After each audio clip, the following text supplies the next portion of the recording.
I experienced chronic incest. My stepbrother, cousins, and my stepbrother's teen friends. The theme of my story is that I was shared a lot, unfortunately. So let's say my mom used to prostitute me with herself, and started off just really to support the family, to eat, to have food on the table for all of us siblings as we grew up in severe poverty. Our kids were in and out of foster care, so we were always a ward of the state, but some kind of way we will always end up at home with our mom and dad. But yeah, so I was had a lot of interaction with men from literally birth as an infant to 7 years old. I know this to be a fact because my earliest memory, the trauma wasn't traumatizing. It was routine. There was nothing new or shocking about it. My very first memory was just that that's what I was for. And I want to say, as a young child, around 2, 3, 4 years old, I remember dissociating as we do, and looking down at my body as it was being mounted over and over by men. I could see my personalities just splitting, tagging each other in, splitting, taking turns and splitting over and over and over again. And I remember as I looked down, I had compassion for what was going on. And I decided to go back into my body. And as I went back into my body, I realized that I no longer heard the grunts and heavy breathing of monstrous men. I heard the weeping of little boys. And now that I'm an adult, I understand that it was their inner child. But I knew I couldn't get the men to stop. So what I could do was begin to soothe the inner child within each of them. And these men continued to pay my mother and father to come see me. But at some point, they stopped molesting me and raping me. And they would just come just to talk to me, to vent, to disclose their own secrets. This was still traumatizing to me as I was just a child, terrified. But I was never allowed to express my emotions. None of it. None of them. So I didn't. At the age of 7, my mother's father, my maternal grandfather, came. He was a pastor of a church in Tennessee. He came and got me from California because this is where those things were happening at the time. Now, he came and got me illegally because, as I said, I was a foster youth. So he came and got me in the middle of the night. He paid my mom and my grandfather and my dad. He paid them money and groceries and for me. And so, for me, my hell didn't start till I actually got to Tennessee. And I was part of a cult that my grandfather was over. And some kind of way, it's as if he already knew that I had this gift for something. But he was a pastor of a mega church, and his members who were into kids, pedophiles or whatever, and some kind of way he convinced them that if they molested me specifically, since I was his grandchild and I had the same gold blood in my veins as he told them he did, that they would get into heaven. Now, I never understood why they had to redo it over and over again.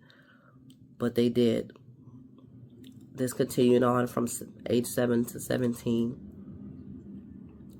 Now I want to go back because I believe in speaking my truth. Because it's our truths that will always set us free. When I was back in California with my parents and those things were happening to me, I recall going and I myself would reenact my abuse to my older teen sister when she came from her foster home and visited us. I would molest her. Now this is me being 5 years old, 4 or 5 years old, full of rage and anger. And I felt like I understood exactly what I was doing and that I was reenacting what was done to me, to her, out of anger and rage. So for me, this was the first time I was able to kind of secretly tap into my emotions by doing those acts to her. I recall also doing the same thing to other little girls in my school. They were always white girls. I remember this, Caucasian girls, younger than me, or my age, really. 4, 5, 6, 7 years old. Now, fast forward back with my grandfather, I began to count these men as they mounted me. And I got to 2000. I was 13 when I started counting, and I was 13 when I got to 2000. So I stopped. And again, wasn't allowed to show emotion because my understanding is if I showed emotion or terror, it would have made them feel or be aware of what they're doing to me.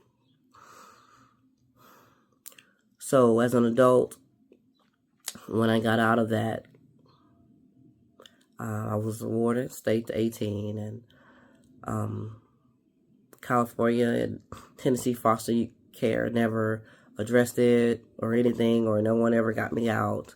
So I had a lot of rage and anger. I had a lot of rage and anger against my community, rage and anger against my church, rage and anger against my family.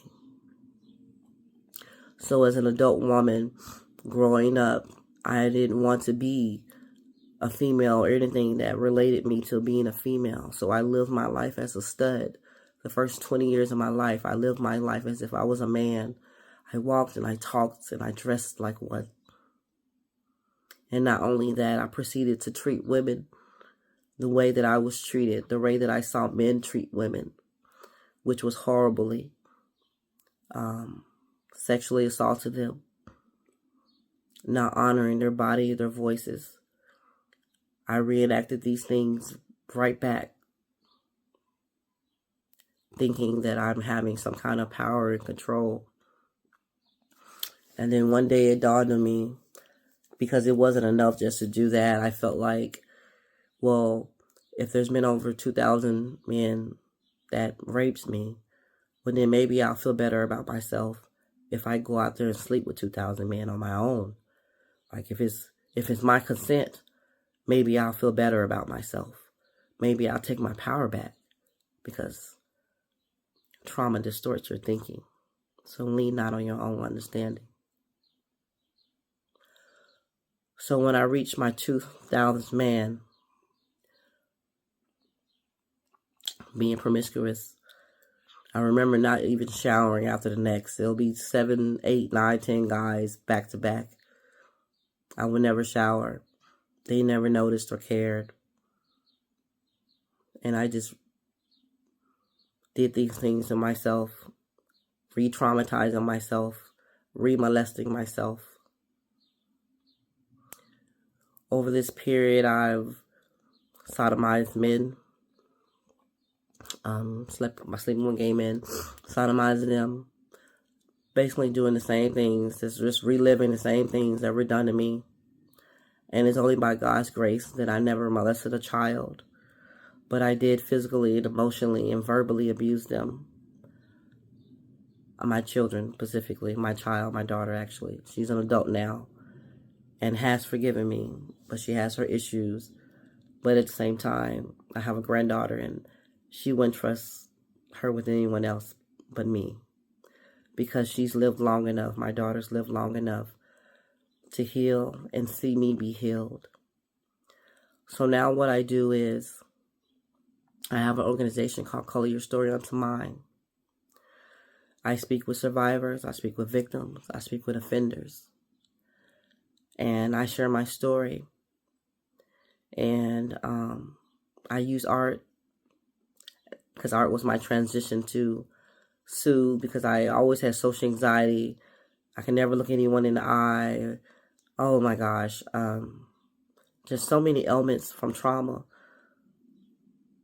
But now I'm a founder of an organization that reaches out and meets people where they are. So I've learned that one of the gifts that I do have is I seem to be able to create a judgment-free space when people are with me. And they disclose. Victims disclose. Survivors disclose.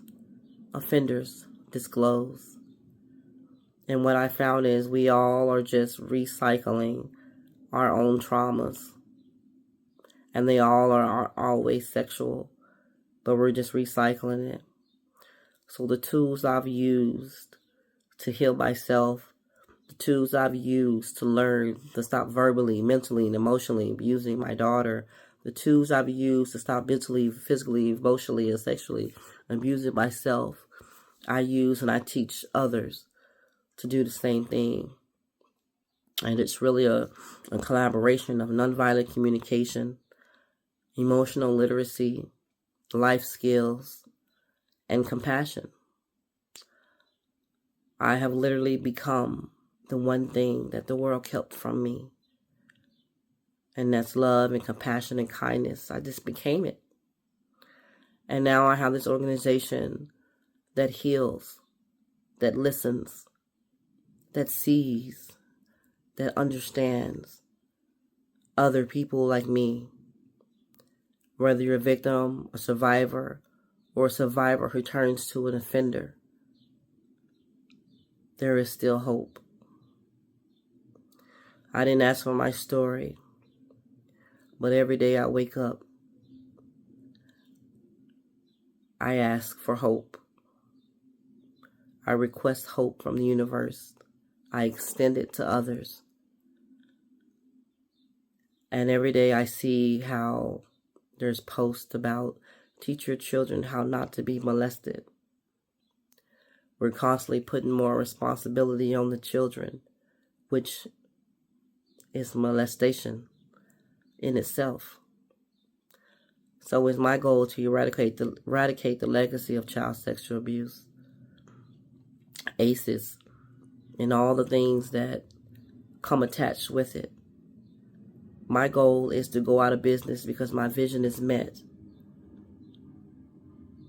And I run across so many organizations who are out there fighting, but they're not really fighting for the children or for change. They're fighting for funds and money and power. And that's disheartening. That's very sad. But all I know is I wish to be the change this world needs to see. And it started with me. So if anyone out there wants to change or heal the world or don't understand what's going on, you have to love you. Extend compassion to you first. You're not exempt from it. If God would do this for me and bring me this far, He will absolutely do it for you. You're not alone. And as long as you're breathing, there is hope. There is hope. Thank you, Jeremy. Thank you, Something to Say. And thank you, Violet, for not giving up on me.